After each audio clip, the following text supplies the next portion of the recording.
안녕하세요. 잠잘 때 만나면 마음이 편안해지는 달림 책방입니다. 지난주는 눈이 정말 많이 왔지요. 사람들의 발길이 아직 닿지 않았는지 발자국 하나 없는 길을 보니 너무 좋더라고요. 나뭇가지에 내려앉은 눈도 예쁘죠? 눈이 내려 설렘이 가득한 겨울이지만 정말 추운 것 같아요. 여러분들 감기 조심하세요. 오늘은 도깨비를 만나 벌어지는 재미있는 이야기를 담아 보았습니다. 도깨비라고 하면 등골이 오싹해질 듯 무서울 거라는 생각이 드는데요. 우리 옛 이야기 속의 도깨비는 사람과 함께 어울리고 도움을 주는 도깨비랍니다. 그럼 어떤 이야기가 담겨 있는지 오늘도 재미있게 들어보세요. 편안한 밤, 행복한 꿈 꾸며 잘 자요. 구독과 좋아요, 알람 설정은 저에게 큰 힘이 됩니다. 불효자 버릇고친 도깨비. 옛날 전라도 정읍당에 자식도 없이 단둘이 사는 부부가 있었습니다. 이들은 친척도 없고 이웃도 없었습니다. 게다가 자식까지 없으니 집안은 늘 적막하고 쓸쓸하였습니다. 신령님, 아들도 좋고 딸도 좋습니다. 저희에게 자식 하나 낳게 해주십시오. 어느 날부터 부부는 간절히 기도하였습니다. 그랬더니 그 기도 덕분인지 사내 아이를 낳게 되었습니다. 부부는 뜰 듯이 기뻐하며 아이를 정성스럽게 키웠습니다. 아들이 말귀를 알아듣는 나이가 되자 부부는 아들이 귀여워서 이런 장난을 했습니다. 얘야, 너희 엄마 좀 때려주고 오너라. 얘야, 너희 아빠 좀 때려주고 오너라. 그러면 아들은 엄마 아버지께 아장아장 걸어서 뺨을 탁 건드리고 왔습니다. 그때마다 부부는 깔깔 웃으며 아이고 우리 아들 잘했다 하고 머리를 쓰다듬어 주었습니다. 이렇게 부부가 자꾸 시키다 보니 때리는 것이 버릇이 되었습니다. 아들은 나이를 먹어서도 아버지와 어머니를 마구 때렸던 것입니다. 이 녀석아, 아프다. 웬 주먹이 그리 맵니? 그만 때려라. 그러나 아들은 부모님의 말을 듣지 않았습니다. 아침 저녁으로 인사 대신 주먹을 휘둘렀습니다. 아버지가 돌아가시자 아들은 어머니와 살다가 장가를 들었습니다. 따로 집을 얻어 나가 살았습니다.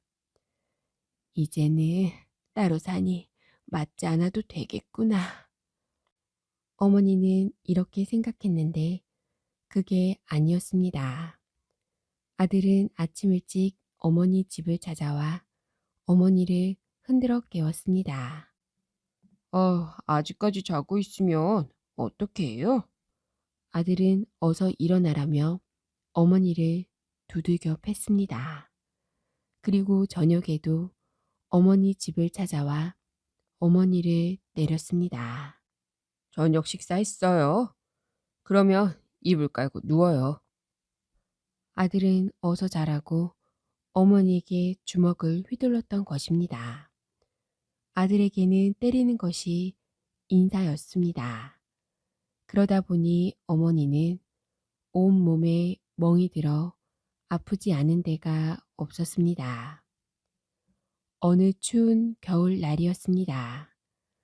아내가 친정에 가서 아들은 혼자 집을 보고 있었습니다.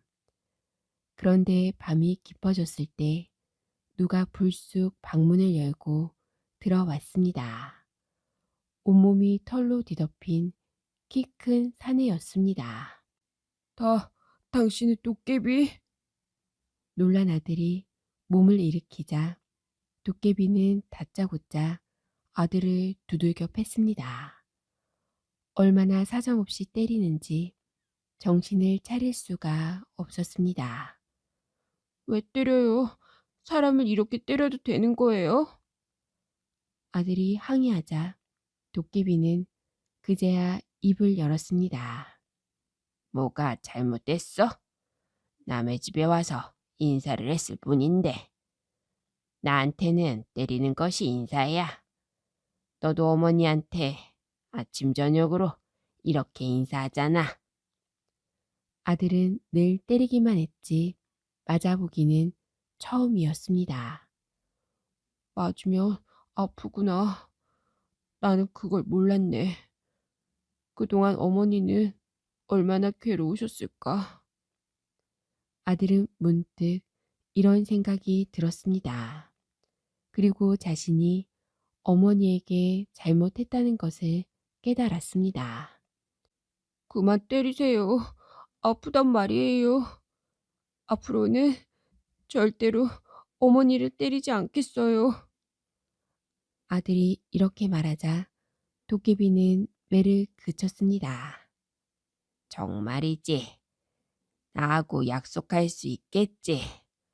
예. 너는 이제까지 어머니에게 잘못을 했어. 낳아서 길러준 은혜가 얼마나 감사한 일인데. 그것이 어디 사람으로 할 짓이냐? 제가 잘못했습니다. 잘못을 알았으면 내일부터 어머니께 효도해라. 날이 추우면 군불을 떼어 방을 덮여드리고 잡숫고 싶은 음식이 있으면 구해다 드리도록 해. 예, 그렇게 하겠습니다. 어머니께 잘하는지 못하는지 내가 지켜보겠어. 만일 약속을 어긴다면 큰 벌을 내릴 것이다. 도깨비는 아들에게 당부하고는 산으로 돌아갔습니다. 아들은 그날 밤 잠을 잘 수가 없었습니다. 어머니를 괴롭힌 일들이 머릿속을 주마등같이 스쳐갔기 때문입니다. 밤을 꼬박 새운 아들은 새벽이 되자 어머니 집을 찾아갔습니다. 밤새 눈이 와서 마당에는 눈이 쌓여 있었습니다. 아들은 빗자루를 들고 눈을 쓸기 시작하였습니다. 이때 어머니는 사각사각 눈을 쓰는 소리에 눈을 떴습니다. 방문을 열고 내다보니 아들이 와서 빗자루로 눈을 쓸고 있었습니다. 어머니는 겁이 덜컥 났습니다. 아이고, 저 녀석이 이제는 나를 주먹으로 때리지 않고 빗자루로 때리려는 모양이구나. 빗자루로 맞으면 얼마나 아플까. 잘못 맞으면 팔다리가 부러질지도 몰라. 어머니는 겁먹은 얼굴로 몸을 웅크렸습니다. 그런데 얼마 뒤 방이 따스해졌습니다. 아들이 아궁이에 솔가지를 넣고 군불을 떼기 시작해서였습니다. 어머니는 생각하였습니다. 저 녀석이 왜 안 하던 짓을 하지? 방에 불까지 떼주네. 혹시 방을 뜨겁게 만들어서 나를 데워 죽이려는 게 아닐까? 어머니는 걱정이 되어 방 안에 앉아 있을 수가 없었습니다. 그래서 방문을 열고 밖으로 나갔습니다. 그때 아들이 다가와서 어머니께 공손히 말했습니다. 어머니, 좀 더 주무시지 왜 벌써 일어나셨어요? 바깥 날씨가 추우니까 방 안에 그냥 계세요. 아들은 어머니를 다시 방으로 모셨습니다. 그러더니 부엌으로 들어가 아침상을 차려왔습니다. 저희 집에 굴비가 있길래 제가 상에 올려보았습니다. 어머니는 굴비를 좋아하시잖아요. 아들은 상 앞에 앉아 어머니에게 생선을 발라 주었습니다. 그리고 이 반찬 저 반찬을 어머니께 권했습니다. 어머니는 놀라지 않을 수가 없었습니다. 내가 웬일이냐? 어쩌면 그렇게 사람이 달라졌니? 그동안 제가 잘못했어요. 앞으로는 어머니를 잘 모실게요. 아침상을 놓고 마주 앉은 어머니와 아들을 도깨비가 창문 너머 웃으며 지켜보고 있었습니다. 도깨비 덕을 본 동생. 옛날 어느 마을에 형과 동생이 살고 있었습니다. 부모님이 일찍 세상을 떠나 집집마다 돌아다니며 밥을 얻어 먹었습니다. 형과 동생은 성격이 전혀 달랐습니다. 형은 심술이 많고 욕심쟁이인데 비해 동생은 착하고 욕심이 없었습니다. 형은 밥을 얻으면 집으로 가져오지 않고 혼자 다 먹었습니다. 그리고 동생이 얻어온 밥도 빼앗아 조금도 남김없이 먹어치웠습니다. 그래도 동생은 아무 말 하지 않았습니다. 형이 배부르면 기분 좋은지 빙그레 웃으며 바라볼 뿐이었습니다. 그러던 어느 날 동생은 밥을 얻어오다가 길에서 금덩어리 하나를 주었습니다. 누가 이런 걸 떨어뜨리고 갔지? 주인을 찾아줘야겠다. 동생은 금덩어리를 들고 집으로 돌아왔습니다. 형은 동생이 들고 온 금덩어리를 보았습니다. 야, 너 그 돌덩어리 어디서 났니? 형은 금덩어리인 줄 알면서도 돌덩어리라고 불렀습니다. 길에서 주웠어. 누가 잃어버렸나 봐.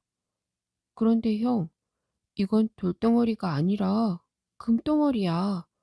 주인을 찾아줘야 해.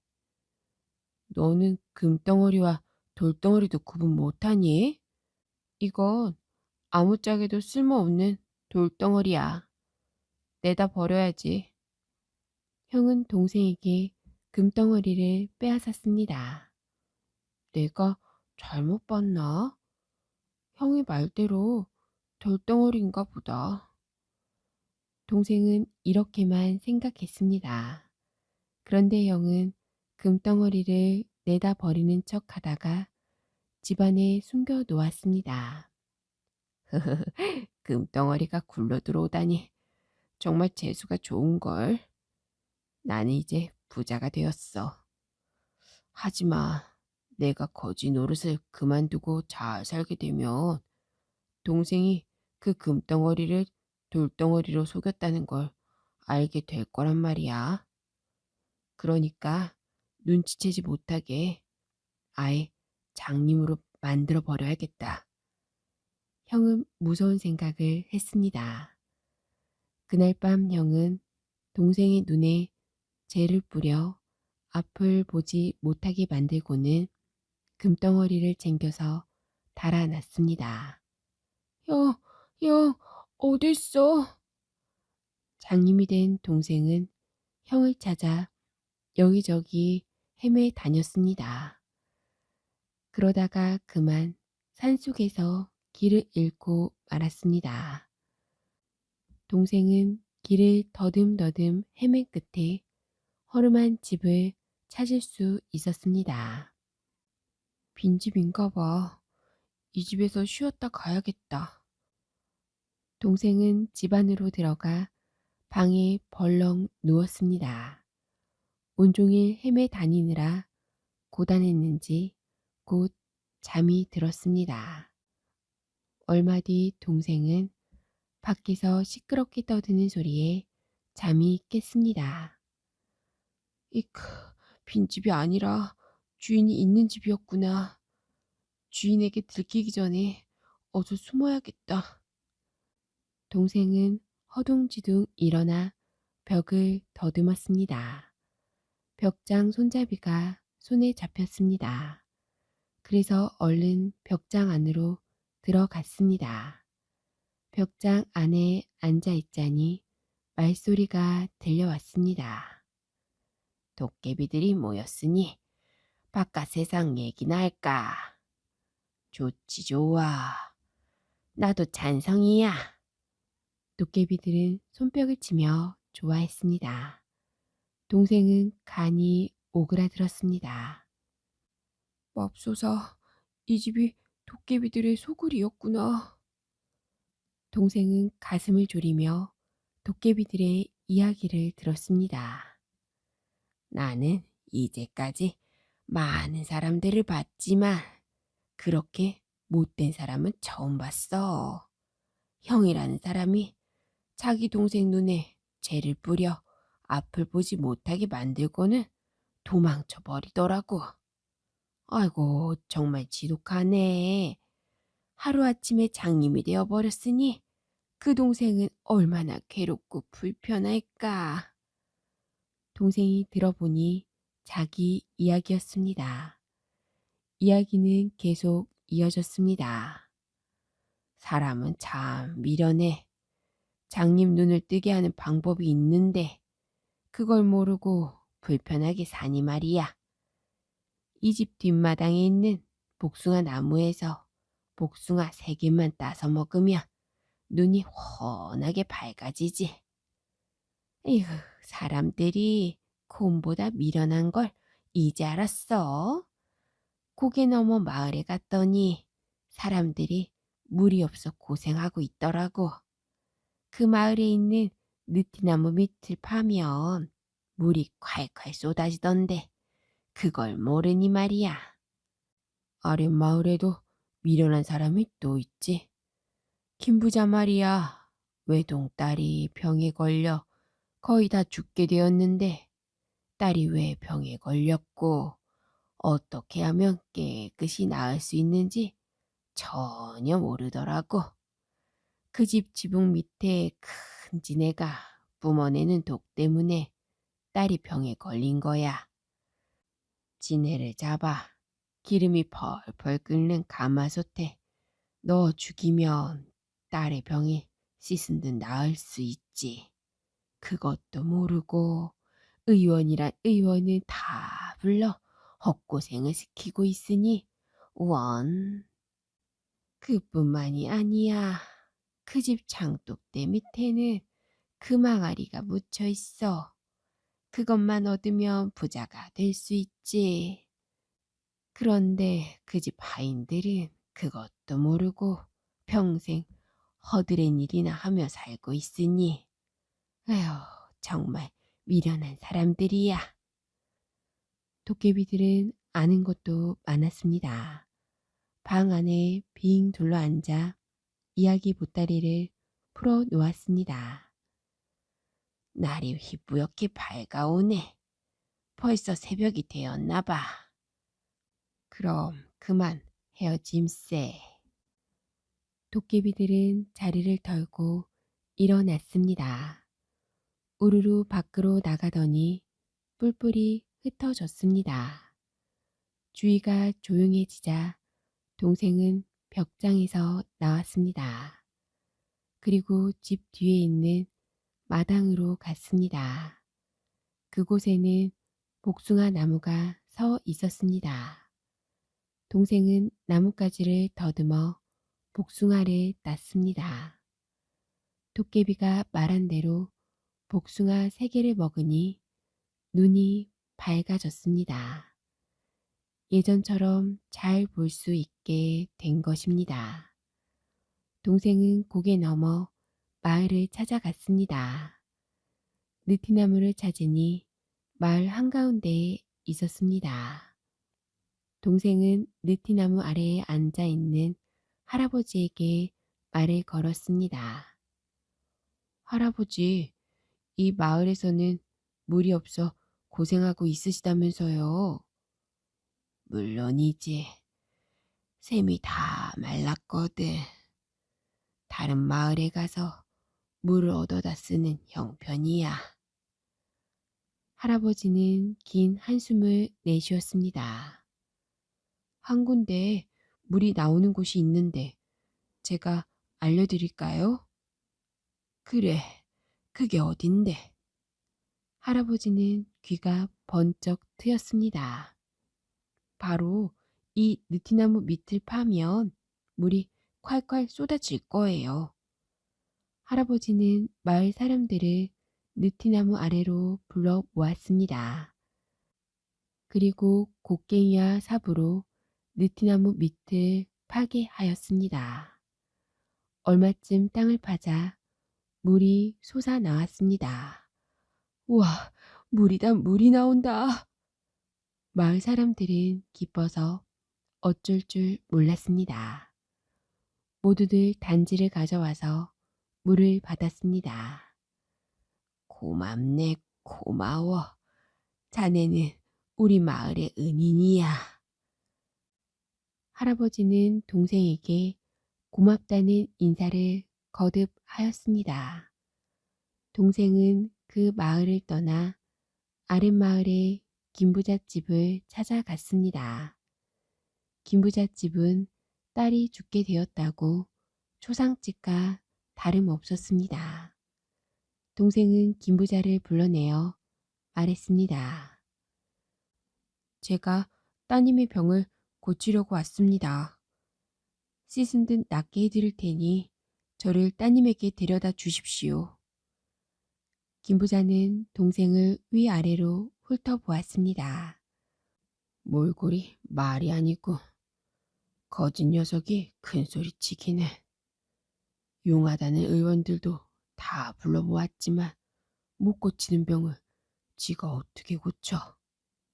김부자는 동생을 쫓아 버리려다가 어떻게 하나 지켜보기로 했습니다.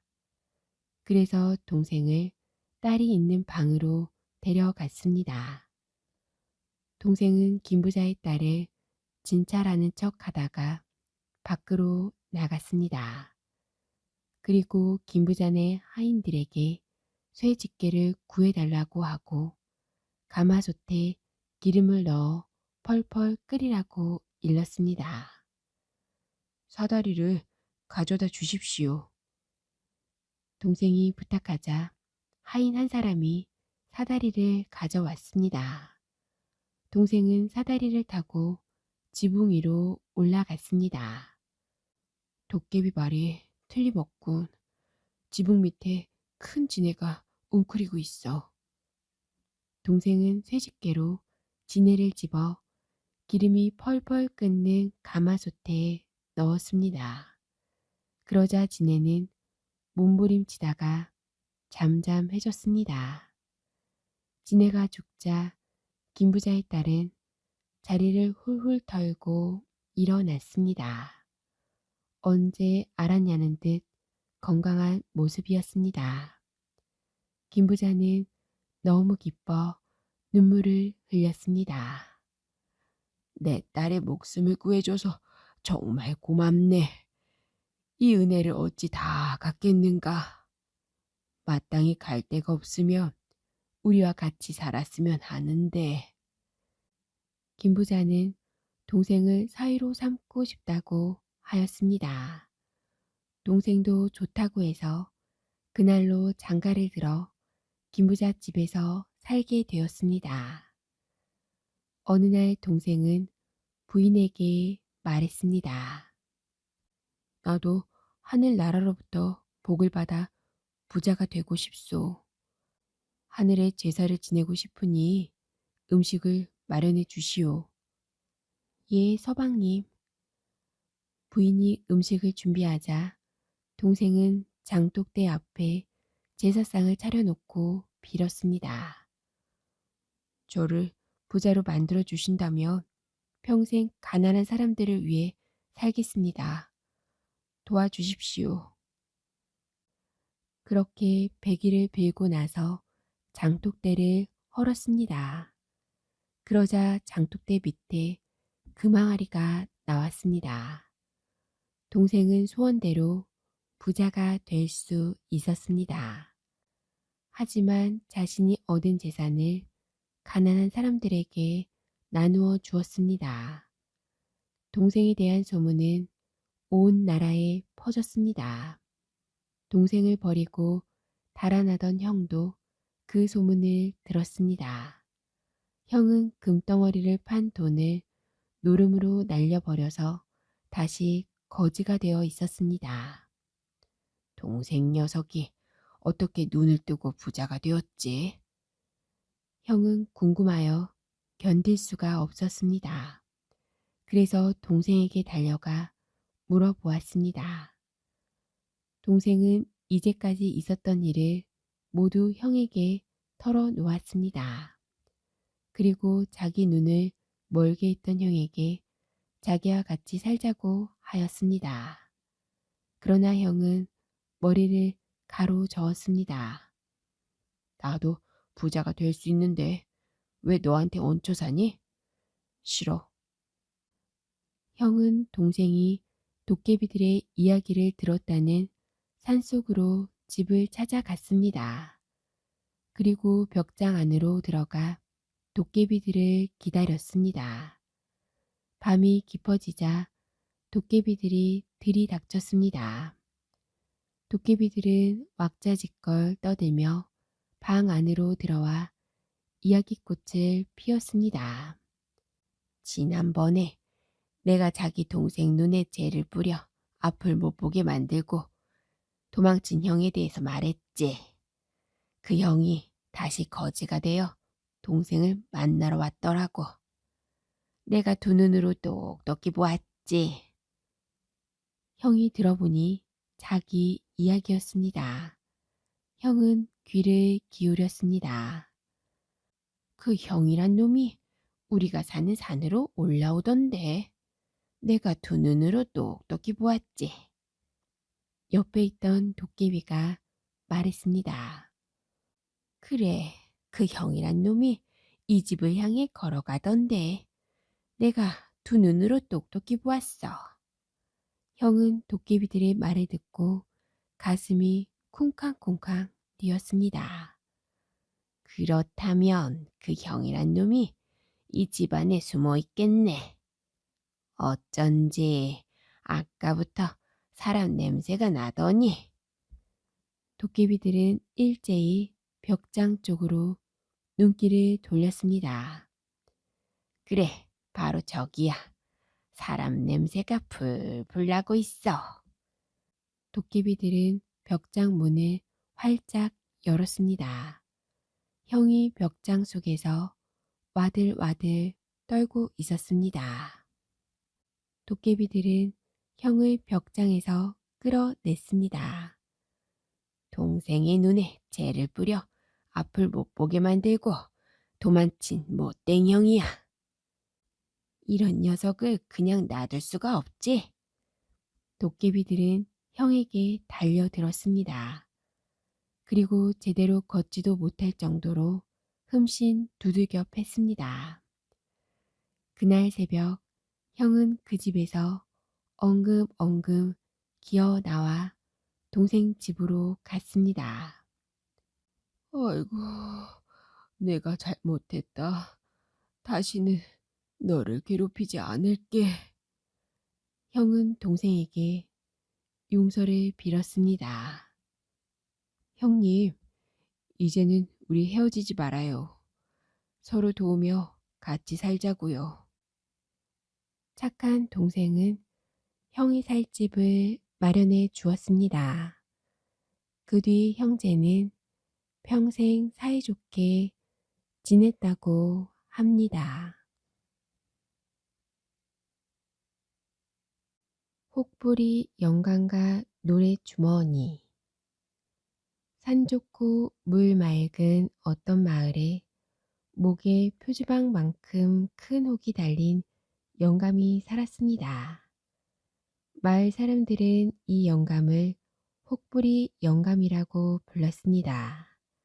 혹부리 영감 소리를 들을 때마다 그는 서글펐습니다. 부끄럽고 창피했답니다. 아, 혹을 없앨 좋은 방법이 없을까? 아무리 고민해봐도 마땅히 방법이 떠오르지 않았습니다. 그러던 어느 날 혹부리 영감은 산에 나무를 하러 갔습니다. 나무를 한 짐 해놓으니 어느새 날이 저물었습니다. 혹부리 영감은 어두침침한 산길을 더듬어 내려갔습니다. 야단났네. 꼼짝없이 산에서 지새게 생겼는데. 혹부리 영감은 다리가 아파 걸을 수가 없었습니다. 몸도 으스스 추워졌습니다. 그때 숲 저편에 희미한 불빛이 나타났습니다. 휴, 살았다. 오늘 밤은 저 집에서 묵어가야지. 혹부리 영감은 불빛이 흘러나오는 집으로 갔습니다. 계십니까? 혹부리 영감은 마당에 나무찜을 세워두고 대문을 두드렸습니다. 누구 안 계세요? 아무리 대문을 두드려도 안에서는 아무 반응이 없었습니다. 아무도 없나? 혹부리 영감은 고개를 갸우뚱하며 집안을 기웃거렸습니다. 허물어진 벽에 뚫린 지붕, 집안 구석구석엔 먼지와 거미줄이 잔뜩 쌓여 있었습니다. 사람이 살지 않는 빈집이 분명했습니다. 이상하고 빈집인데 누가 불을 켜놓았지. 혹부리 영감은 집 안으로 들어가기가 꺼림칙하였지만 할 수 없이 발을 들여놓았습니다. 빈 방으로 들어가 피곤한 몸을 눕혔습니다. 고단하고. 눈을 감고 잠을 청했지만 쉽사리 잠이 오지 않았습니다. 으스스 몸이 떨리는 게 꼭 귀신이 뛰어 들어올 것 같은데. 혹부리 영감은 무섭고 두려웠습니다. 이럴 때 어떻게 해야 안 무섭지? 옳지, 노래를 부르자. 혹부리 영감은 몸을 벌떡 일으켰습니다. 책상 다리를 하고 앉아서 노래를 부르기 시작하였습니다. 혹부리 영감의 노랫소리는 깊은 산속에 높게 울려 퍼졌습니다. 흥겹게 노래를 부르는 동안 어느새 두려움도 사라지고 한결 기분이 좋아졌습니다. 그런데 그때 갑자기 창밖에서 두런두런 이야기 소리가 들렸습니다. 혹부리 영감은 오싹 소름이 끼쳤습니다. 귀신인가? 하얗게 질린 얼굴로 창밖을 내다보았습니다. 아! 혹부리 영감은 깜짝 놀라 비명을 질렀습니다.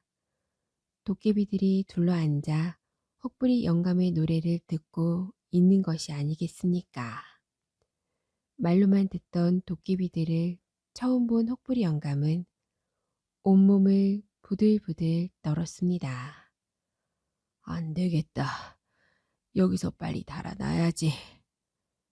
혹부리 영감은 이렇게 생각하고 방문 쪽으로 몸을 돌렸습니다. 그때 우두머리로 보이는 도깨비가 혹부리 영감의 손목을 낚아챘습니다. 으, 혹부리 영감은 등골이 서늘해졌습니다. 영감, 너무 겁내지 마시오. 영감을 해치지 않을 테니 안심하시오. 도깨비의 목소리는 생각보다 부드러웠습니다. 혹부리 영감은 약간 마음이 놓였습니다. 그래서 도깨비들을 똑바로 바라보았습니다. 우두머리 도깨비가 입을 열었습니다. 영감, 어쩜 노래를 그렇게 기막히게 잘하시오. 우리는 영감의 노래에 반했소이다. 한 곡 좀만 더 불러주오. 도깨비들은 혹부리 영감에게 노래 하나를 더 청하였습니다. 혹부리 영감은 미소 띤 얼굴로 고개를 끄덕였습니다. 그러고는 목청을 가다듬고 노래를 불렀습니다. 혹부리 영감이 노래하는 동안 도깨비들은 흥겹게 춤을 추었습니다. 손에 든 방망이를 흔들며 덩실덩실 춤을 추었습니다. 혹부리 영감은 신이 났습니다. 노래를 더 청하지 않았는데 또 다른 노래를 구성지게 뽑았습니다. 혹부리 영감은 노래를 부르며 춤을 추었습니다. 도깨비들과 함께 어울려 노래하고 춤추는 동안 밤이 후딱 지나갔습니다. 어디선가 새벽닭 울음소리가 들려왔습니다. 도깨비들은 화들짝 놀라며 춤을 그쳤습니다. 우두머리 도깨비가 혹부리 영감에게 말했습니다. 날이 밝았으니 우리는 그만 돌아가겠소. 영감 덕분에 잘 놀다 가오. 멋진 노래 잘 들었소이다. 영감, 한 가지 물어볼 말이 있소. 영감의 구성진 노래는 대체 어디서 나오는 거요? 어디서 나오긴 입에서 나오지. 에이, 거짓말. 사람마다 다 입이 있는데 영감처럼 좋은 노래가 나오지 않던데 뭘. 똑바로 이야기하시오. 글쎄, 그럼 목구멍이지. 목구멍이고 말고. 목구멍. 영감, 농담하지 말고 제대로 말씀하시오. 우리도 목구멍이 있는데 나는 이제까지 영감처럼 아름다운 노래를 부르는 도깨비를 본 적이 없소이다. 혹부리 영감은 할 말을 잃었습니다. 대답할 말이 없어 저도 모르게 턱을 만졌다가 손이 혹을 스쳤습니다. 옳지, 이 혹에서 노래가 나온다고 해야겠다. 혹부리 영감은 헛기침을 한 뒤 커다란 혹을 손바닥에 받쳐 도깨비들에게 이야기했습니다. 헤헤, 사실은 이 혹에서 노래가 나온다오. 혹에서. 그럼 그렇지. 남들한테 없는 멋진 혹이야말로 노래 주머니였구먼. 도깨비들은 혹부리 영감의 혹을 어루만지며 저희끼리 떠들어댔습니다. 잠시 뒤 우두머리 도깨비가 말했습니다. 영감, 그 노래 주머니를 우리한테 파시오. 값은 후하게 쳐주겠소. 혹부리 영감은 난처한 표정을 지었습니다. 보시다시피 내 몸에 찰싹 붙어있는 이 혹을 어떻게 떼겠소. 염려 마시오. 아프지 않게 살짝 뗄 테니 눈만 감으시오. 혹부리 영감은 눈을 감았습니다. 도깨비들 가운데 하나가 방망이로 영감의 혹을 툭 쳤습니다. 그러자 혹이 가볍게 떨어졌습니다.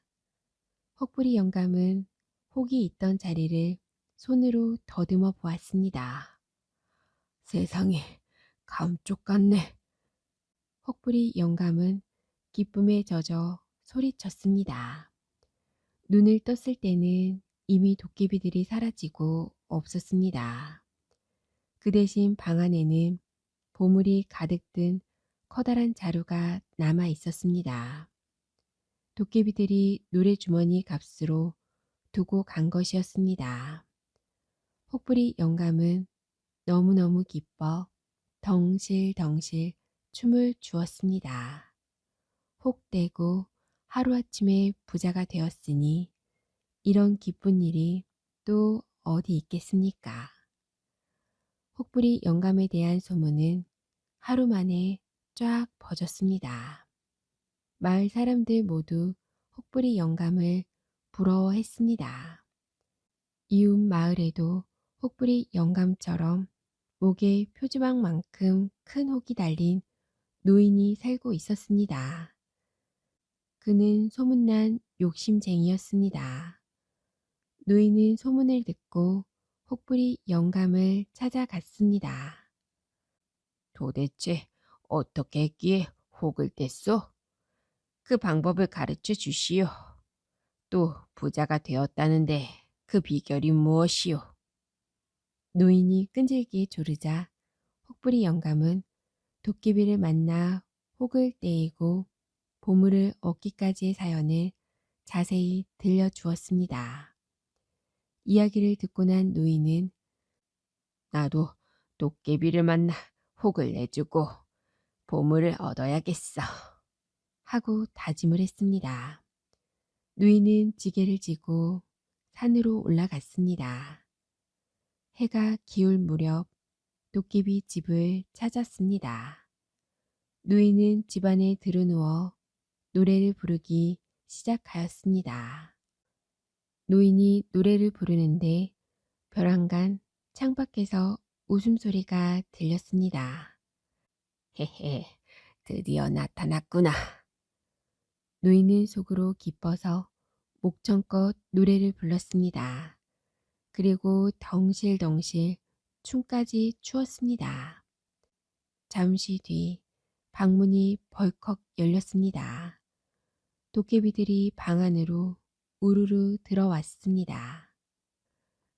그들은 노인을 빙 둘러싸고 기분 나쁘게 웃어댔습니다. 노인은 이상하다는 듯이 고개를 갸우뚱했습니다. 말을 걸지 않고 왜 자꾸 웃기만 하지? 성질이 급한 노인이 먼저 말문을 열었습니다. 도깨비님들, 제 노래주머니 사러 오셨습니까? 그러자 도깨비들은 험악한 표정을 지었습니다. 거짓말쟁이, 노래주머니라고 우리가 또 속을 줄 알았느냐? 아, 아닙니다.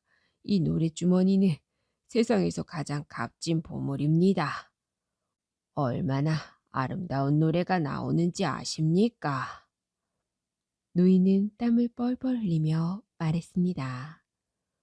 우두머리 도깨비가 버럭 고함을 질렀습니다. 듣기 싫다. 그렇게 좋으면 너나 가져라. 우두머리 도깨비는 주머니에서 혹을 꺼내 노인의 목에 붙였습니다. 도깨비들은 목에 혹 2개를 주렁주렁 단 노인을 보고 배꼽을 잡고 웃었습니다. 노인은 엉엉 소리내어 울었습니다. 시끄러워.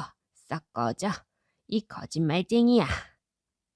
도깨비들은 노인을 집 밖으로 쫓았습니다. 욕심쟁이 노인은 혹 떼러 갔다가 혹만 붙이고 돌아왔답니다. 바보 도리와 처녀 도깨비. 옛날 어느 마을에 도리라는 나무꾼 소년이 살았습니다. 어느 날 도리는 산에 나무를 하러 갔다가 목이 말라 옹달샘에 들렀습니다. 바가지로 물을 떠서 벌컥벌컥 단숨에 마셨습니다. 시원하다. 도리는 가슴이 탁 트이는 기분이었습니다. 옹달샘 옆에 바가지를 내려놓다가 도리는 개구리 한 마리를 발견했습니다. 아니, 웬 개구리지? 조약돌 만한 개구리가 샘물 속에서 헤엄을 치고 있었습니다. 개구리는 다리를 힘차게 움직여 물 위로 솟구쳐 올랐습니다. 그러더니 도리의 얼굴을 유심히 들여다보았습니다. 나무꾼 소년아, 내가 하는 말 잘 들어라. 이 산꼭대기에 오르면 너에게 좋은 일이 있을 것이다. 도리는 자기 귀를 의심하였습니다. 오, 개구리가 말을 하다니? 놀란 입을 다물지 못했습니다. 놀랄 것 없어. 이 산꼭대기에는 처녀 도깨비가 있어. 그 도깨비에게 내 소원을 말하는 거야. 그럼 무슨 소원이든 다 들어줄 거야. 그게 정말이니? 그렇다니까. 내 말대로 해봐. 도리는 믿어지지 않았지만 산 꼭대기까지 올라갔습니다. 산 꼭대기에는 정말 도깨비가 살고 있었습니다. 도리는 용기를 내어 처녀 도깨비에게 말했습니다. 나한테는 간절한 소원이 있어. 말하면 들어줄래? 알았어. 이야기해봐. 도깨비는 겉으로 보기엔 무서워도 그 목소리는 나긋나긋 했습니다. 도리는 자기 소원을 털어놓았습니다. 도깨비야, 나는 부자가 되는 것이 소원이란다. 부자? 까짓거 간단하지. 내가 시키는 대로만 하면 소원이 이루어질 거야. 도깨비는 뜻밖에도 대수롭지 않게 말했습니다. 당나귀 한 마리만 있으면 돼. 내가 구해줄 테니 가지고 가. 정말? 확실해? 당나귀만 있으면 부자가 되는 게. 그렇다니까. 잠자코 내 말 들어. 도리는 도깨비로부터 당나귀를 받았습니다. 아주 튼튼한 당나귀였습니다. 도리는 당나귀를 끌고 산을 내려가기 시작하였습니다. 그런데 해가 저물어서야 겨우 산 밑에 닿았습니다. 도리는 집까지 가려면 아직도 먼 길을 걸어야 했습니다. 그래서 산 입구에 있는 주막에서 하룻밤 묵어가기로 했습니다. 도리는 주인에게 말했습니다. 이 당나귀는 가난한 사람을 부자가 되게 해주는 신기한 당나귀예요. 특별히 잘 돌봐주셔야 합니다. 아유, 그래, 그래. 알았다.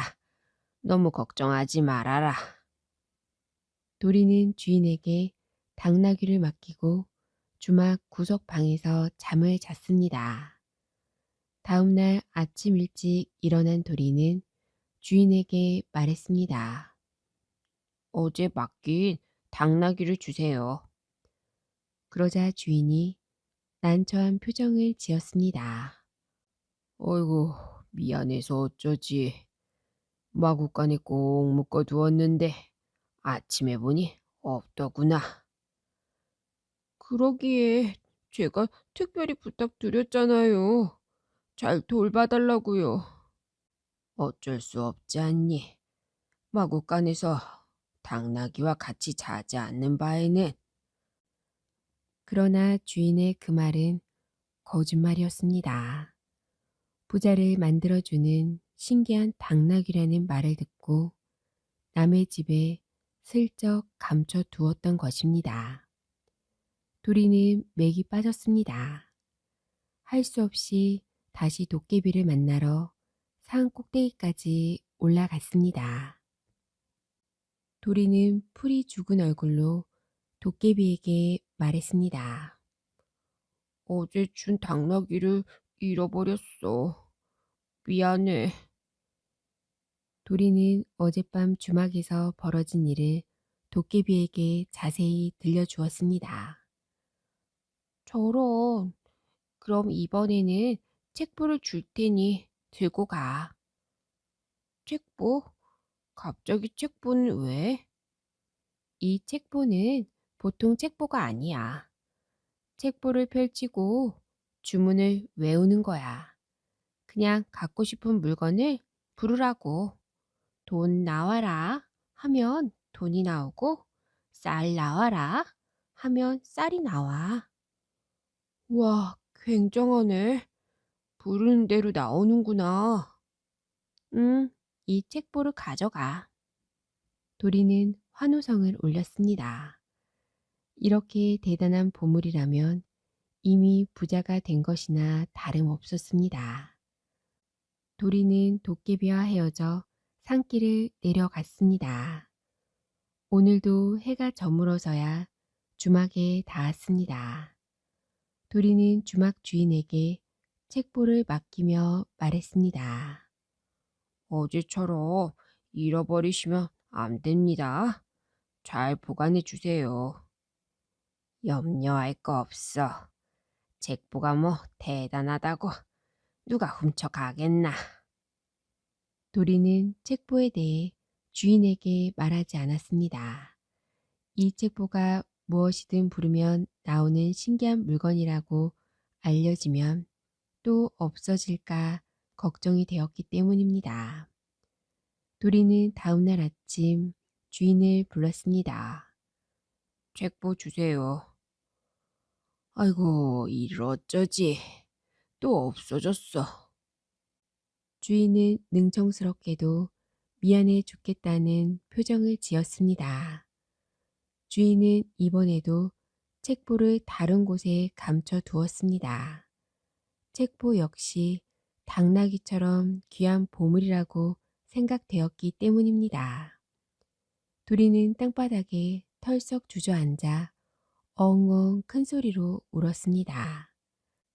주막을 나와서 산꼭대기에 이르기까지 도리는 울음을 그치지 않았습니다. 도깨비가 나타나 도리에게 물었습니다. 왜 우니? 또 책보를 잃어버렸니? 응, 너무 기가 막혀서 눈물밖에 안 나와. 아휴, 그거 참 안 됐구나. 눈물 닦아. 내가 다른 보물을 줄 테니까 가져가라고. 그게 뭔데? 방망이야. 때려라 방망이 하고 소리치면 무엇이든 나와.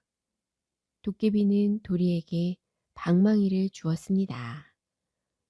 이 물건을 주막 주인에게 맡길 때 자세히 설명을 해줘.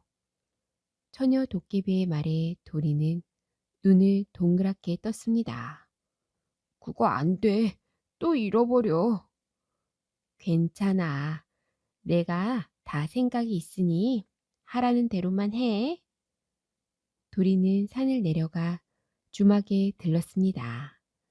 주인이 반갑게 맞아 주었습니다. 어서 오너라. 오늘은 또 무슨 물건을 맡길 거니? 도리는 이맛살을 찌푸리며 방망이를 내놓았습니다. 귀중한 보물이에요. 때려라 방망이 하고 외치면 무엇이든 나와요. 허, 놀랍고 신기하구나. 이번에는 걱정 마라. 내가 잠을 자지 않고 이 보물을 지킬게. 도리는 주인에게 방망이를 맡기고 자기 방으로 갔습니다. 잠자리에 누워도 걱정 때문에 잠이 오지 않았습니다. 또 없어지면 어쩌지? 방망이마저 잃어버리면 도깨비가 나를 만나려고 하지 않을 거야. 도리는 잠을 이루지 못하고 엎치락 뒤치락 했습니다. 그때였습니다. 바깥이 떠들썩하더니 갑자기 통곡 소리가 들렸습니다. 도리는 자리에서 벌떡 일어나 밖으로 나갔습니다. 통곡 소리는 주인이 사는 안채에서 흘러나오고 있었습니다. 도리는 주막집 사람을 만났습니다. 무슨 일이죠? 주인 영감님이 돌아가셨어요. 갑자기 방망이가 주인 영감에게 달려들어 마구 매질을 했어요. 우리가 말릴 틈도 없이. 그제야 도리는 자초지종을 알았습니다. 욕심 많은 주인을 도깨비가 혼내준 것입니다. 주막집 식구들은 도리에게 주인이 감춰둔 당나귀와 책보를 돌려주었습니다. 그들은 주인이 그것들을 훔쳐 벌을 받은 것이라는 사실을 알고 있었습니다. 도리는 당나귀와 책보를 받아가지고 집으로 갔습니다. 도리는 마을에서 으뜸 가는 부자가 되었답니다. 효자를 살린 도깨비. 옛날 어느 마을에 도리라는 총각이 살고 있었습니다. 도리는 마음이 착하고 부지런했습니다. 또한 아버지와 어머니를 극진히 모셨습니다. 그래서 마을 사람들은 모이기만 하면 도리를 칭찬하였습니다. 세상에 둘도 없는 효자야. 부모님을 어찌나 정성스럽게 모시는지. 아휴, 그럼 하늘이 낳은 효자지. 도리는 우리 마을의 자랑이야. 이렇게 효성이 지극하기로 소문난 도리에게 어려운 일이 닥쳤습니다. 갑자기 어머니가 병으로 앓아 누우신 거랍니다. 도리는 밤낮을 가리지 않고 지성으로 어머니를 간호하였습니다. 그러나 어머니의 병은 좀처럼 낫지 않았습니다.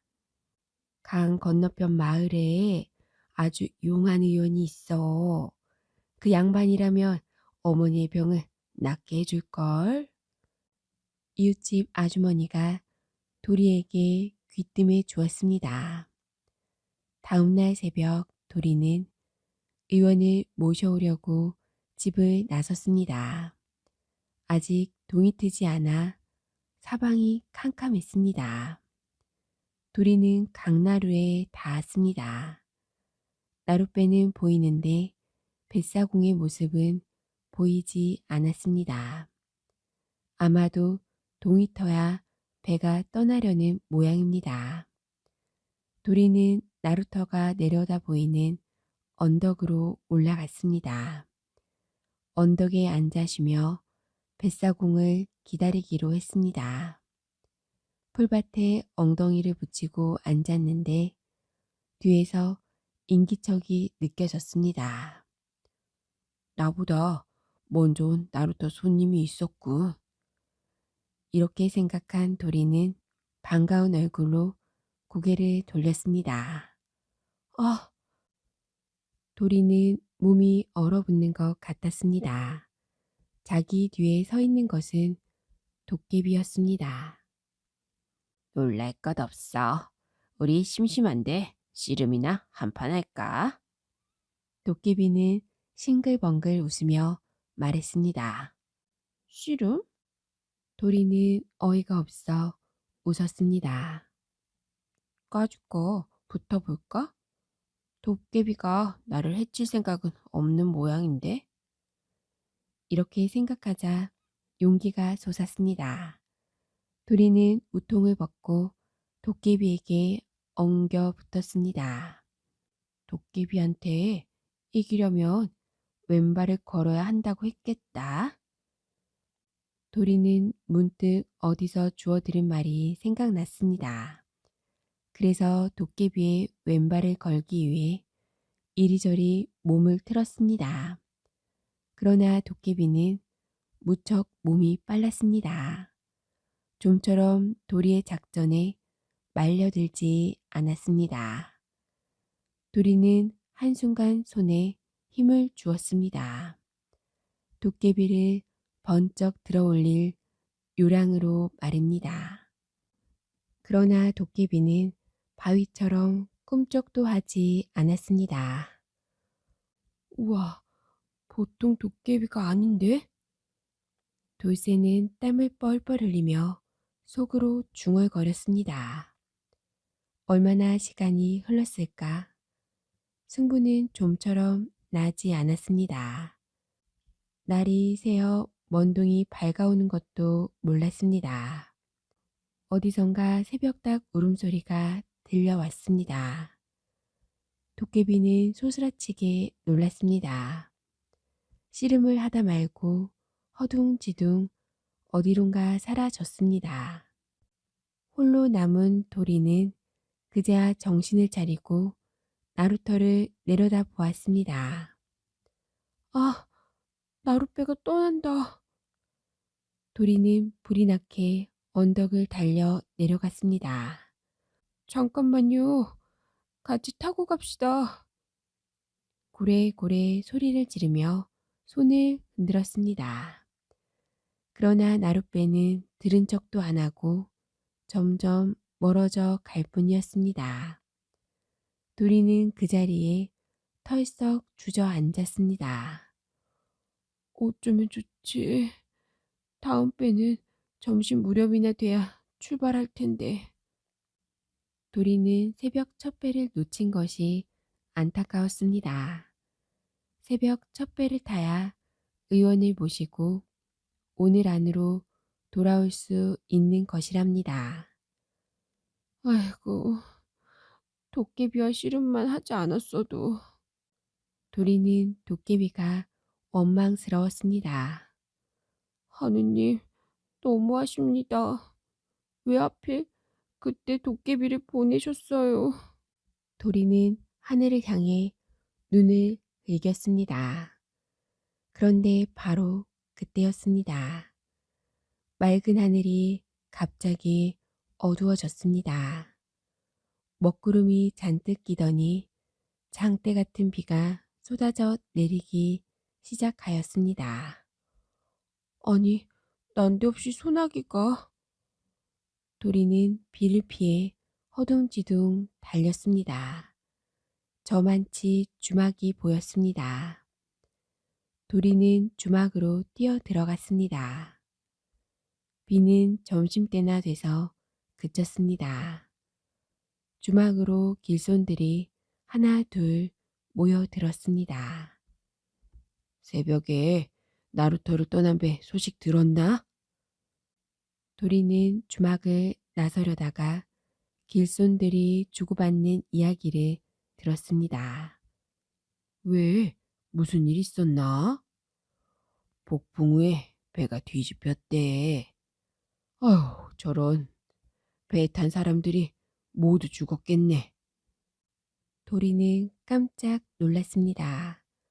주막을 뛰어나와 언덕으로 갔습니다. 강이 내려다 보였습니다. 내가 놓친 배가 저승으로 떠나는 배였단 말인가.